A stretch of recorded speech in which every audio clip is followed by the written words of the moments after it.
Health Secretary Robert F. Kennedy Jr.'s influence on the government's approach to vaccines began to emerge this week when his hand-picked advisory panel held its first meeting. The committee pushed for a review of the entire childhood vaccine schedule, a reevaluation of hepatitis B vaccinations for babies, and walked back the long-standing recommendations for flu shots containing thimerosal, a preservative that's long been the target of anti-vaccine movement. Earlier this month, Kennedy fired all 17 members of the vaccine panel, which is called the Advisory Committee on Immunization Practices, or ACIP. He then named 8 new members, at least half of whom have expressed skepticism about some vaccines. That prompted the resignation of Dr. Fiona Havers, one of the CDC's leading vaccine experts. She discussed her decision with Ali Rogan. Dr. Havers, thank you so much for joining us. You've said that you contemplated resigning from your post several times since Secretary Kennedy was confirmed. Why is it that the dismissal of the entire vaccine advisory panel really the last straw for you? The dismissal of the committee and the firing of the 17 experts was really the last straw for me because it really showed that they were planning on blowing up the whole process. I think that the ACIP recommendations process is very regimented and evidence-based. The committee is very carefully vetted. And when he just fired everyone on the committee and then replaced them with handpicked people that many of whom are really not qualified to be sitting on this committee, I had no faith anymore that this process would use scientific evidence to make informed policy decisions. So at this last meeting of this panel, they voted on something that had not been on the agenda, the removal of the preservative thimerosal from vaccines. So what does this all mean to you in terms of the flouting of very well-established up until this point procedure with approving the childhood vaccine schedule and other norms? No, that's a great question. And it was really remarkable that they moved forward with this vote. I think historically, if there's going to be a vote on a policy proposal, it requires months of preparation, a formal process and a review of evidence by a work group that then presents to the voting members. What they did at this meeting was that they had a singles presentation from someone who introduced herself as a private citizen, and then they moved forward immediately to a vote to change policy that potentially restricts access to certain types of vaccines that have been previously viewed as safe and effective. And regardless of the topic of the vote, which is a separate question, the fact that they didn't follow any of these procedures for systematic review of the evidence, that is the ACIP norms, is very concerning. So the entire direction that this is heading shows that RFK Jr. has taken over the ACIP and CDC recommendation process. And this is a really important process because if a vaccine is recommended by ACIP and officially added to the CDC immunization schedule, it determines whether insurance will cover it. In addition, ACIP votes on what's included in the Vaccine for Children's program, which provides free vaccines to more than half of children in the United States. So what I'm seeing is a dismissal of the normal, very rigorous evidence-based process that ACIP usually goes through, and basically RFK Jr. pushing forward an anti-vaccine agenda while bypassing all of the sort of normal, rigorous, science-based processes that have been put in place to ensure transparency and good vaccine policy. You've said that one of the first alarm bells for you that led up to your decision to resign was the misleading citation that you say of some data that you presented. I want to play a clip for you. This is a top FDA official comparing COVID hospitalization rates among young children versus older adults. This is cumulative COVID-19 hospitalization by age, 50 to 64. It's approximately 55 per 100,000 over the last season. And 1 to 4 is 20 per 100,000. If you go down to 0 to 4, it's 30 per 100,000. How is this a misrepresentation of your data? So the problem is that he lumped all children under 4 into the same age group and only presented hospitalization rates for 0 to 4 or 1 to 4 as a group. But there's a huge difference in the risk of serious COVID disease in an infant compared to a healthy 4-year-old. And these were precisely the data that the hospitalization system that I oversaw before I left CDC, which these numbers come from, were being evaluated by the COVID ACIP work group for a much more nuanced discussion of what COVID vaccination policy should be in children. And, the following week after Anasis they had this that showed that video, RFK Jr. announced on X, the CDC no longer recommended COVID vaccines for healthy children and healthy pregnant women. And so it's very possible that had this process been able to work itself out properly, the ACIP work group would have come to different recommendations about vaccinating a healthy baby who is, 6 months of age or older, who's eligible for the primary vaccination series. They may have voted for something different for a healthy 4-year-old who's had COVID before. So I think that he presented data from the network that I was overseeing, but he missed all of the nuance that we had been working to present to the ACIP work group and then at the public meeting, which are important nuances when you're making vaccine policy for millions of children. Dr. Fiona Havers, thank you so much for joining us.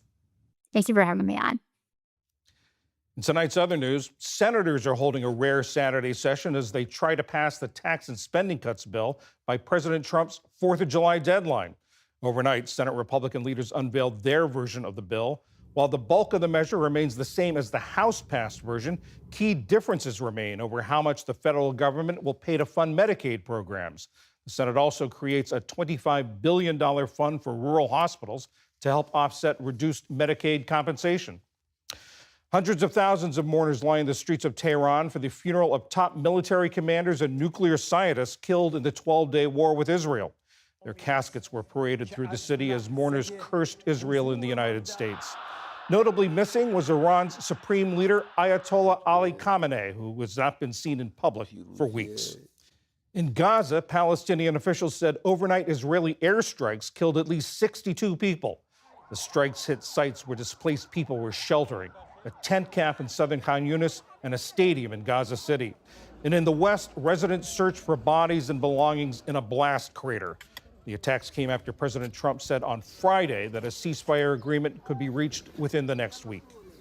In Minneapolis, there was a funeral for former Minnesota House Speaker Melissa Hortman and her husband, Mark, who were killed earlier this month in what authorities have called a politically motivated attack. Hundreds of mourners attended the private service in the Basilica of St. Mary. Among them, former President Joe Biden and former Vice President Kamala Harris. The Hortmans are survived by their 2 grown children, a son and a daughter.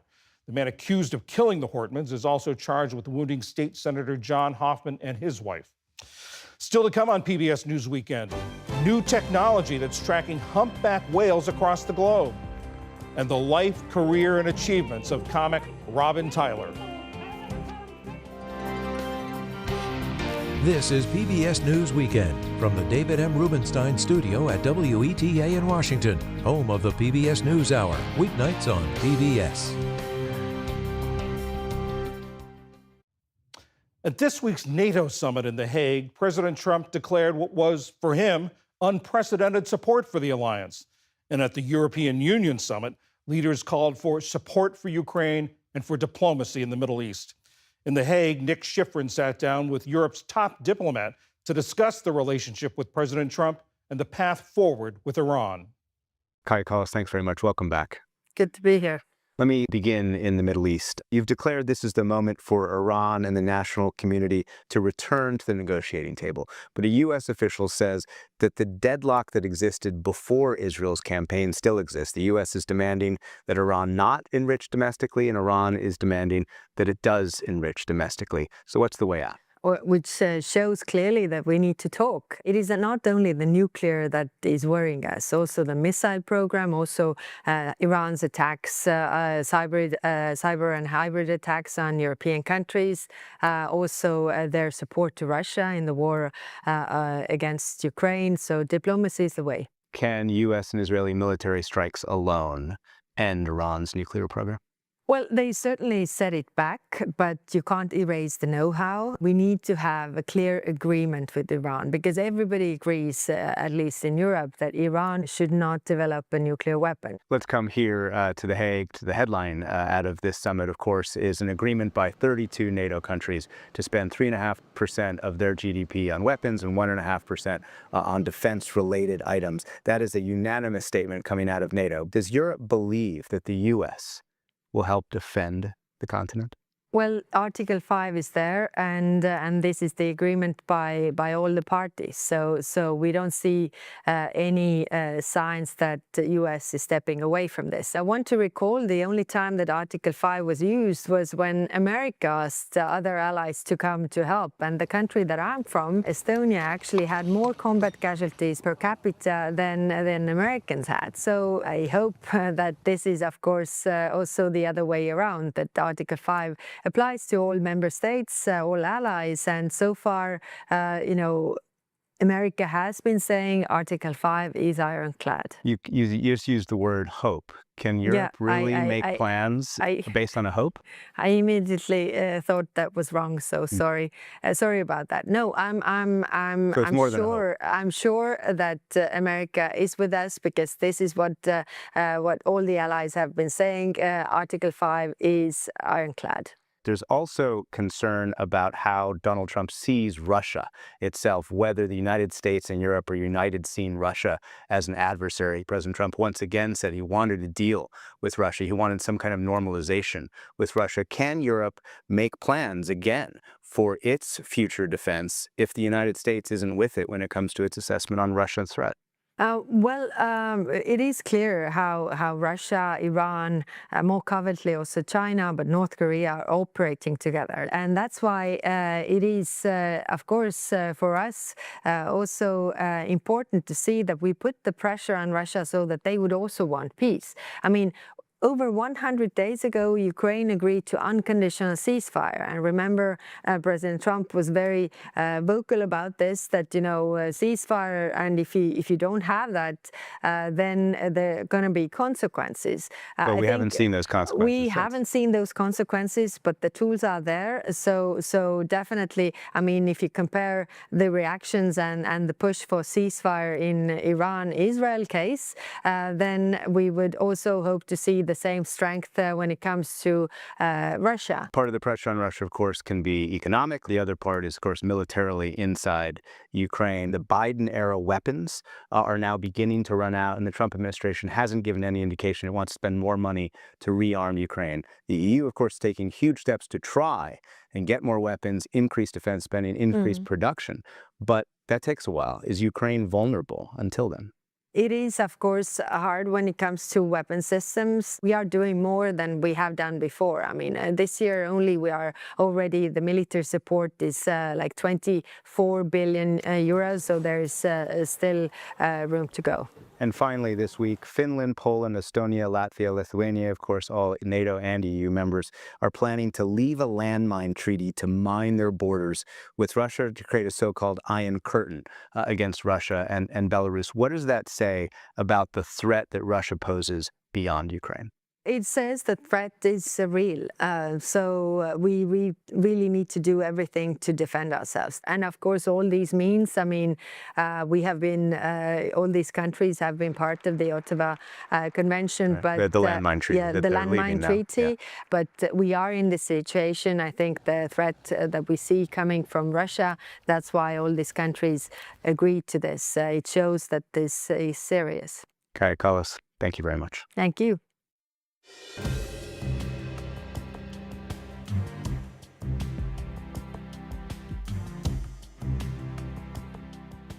Humpback whales are some of the largest creatures on Earth and live in every one of the planet's oceans. Their seasonal migrations are among the longest of any mammal, stretching thousands of miles as they travel between tropical breeding grounds and colder feeding grounds. Now scientists are using AI-powered facial recognition technology to track them on their journeys, offering new insights into their habits and their health. Even though adult humpback whales weigh as much as 40 tons and measure up to 60 feet long, that's longer than a school bus, they can be dwarfed by the vast open waters of the oceans. For decades, scientists tracked them by comparing photographs of their distinctive tails. Marine biologist Ted Cheeseman. Much like a face shows recognition features, right? The size of my nose, the size of my chin, all that sort of thing.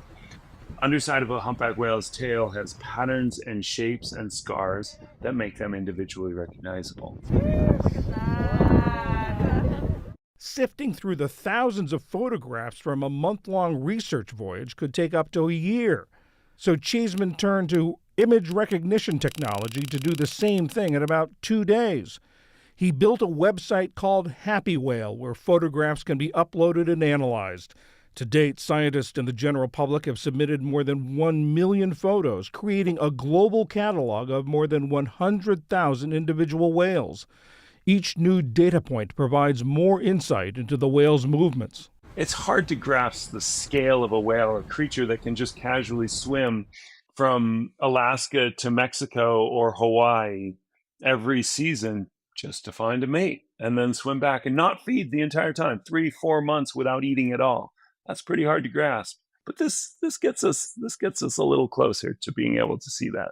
Researchers discovered that a whale first seen in 2013 off the coast of Colombia in South America was spotted 9 years later on the other side of the globe, near Zanzibar off eastern Africa.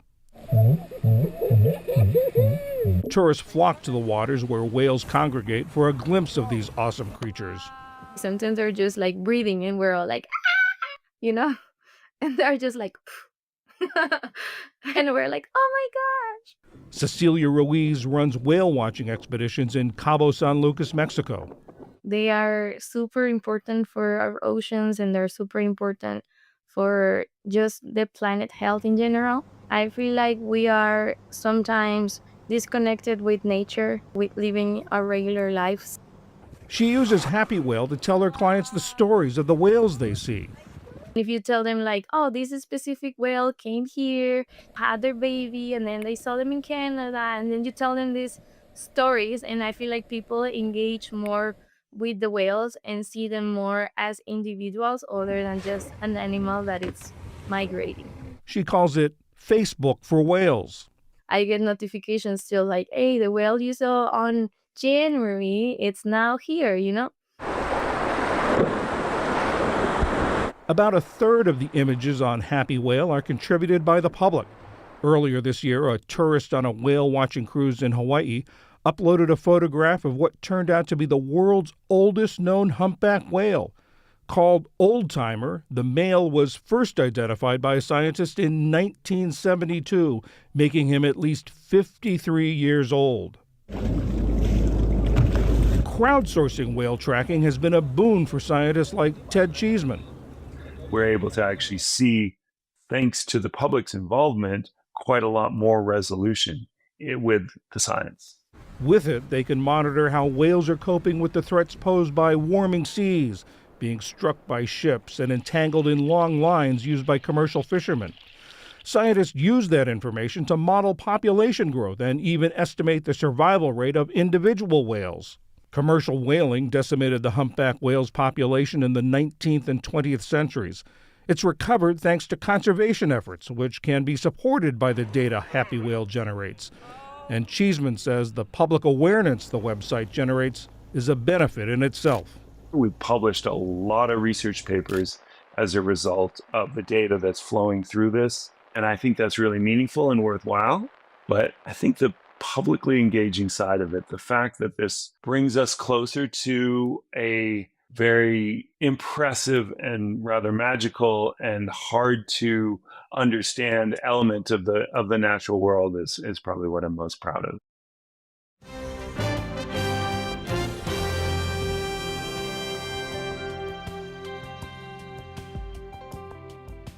And finally tonight, as Pride Month wraps up, a look at a pioneering LGBTQ comedian and activist. In 1979, Robin Tyler became the first out lesbian comic to appear on national television. She used both her humor and her platform to become an important voice in the push for LGBTQ rights and equality. This is part of our series, Hidden Histories. Robin, thanks for joining us. You were born on the prairie of Manitoba in Winnipeg. Yes. How'd you get into show business from there? I moved to New York when I was 19 or 20. I emigrated here, and you had to sign something saying you weren't a communist, you weren't a drug addict, or you weren't a homosexual. So I signed it because I wasn't a homosexual. I was a lesbian. And I moved to New York to break into show business. And I went to a drag ball, and I got arrested.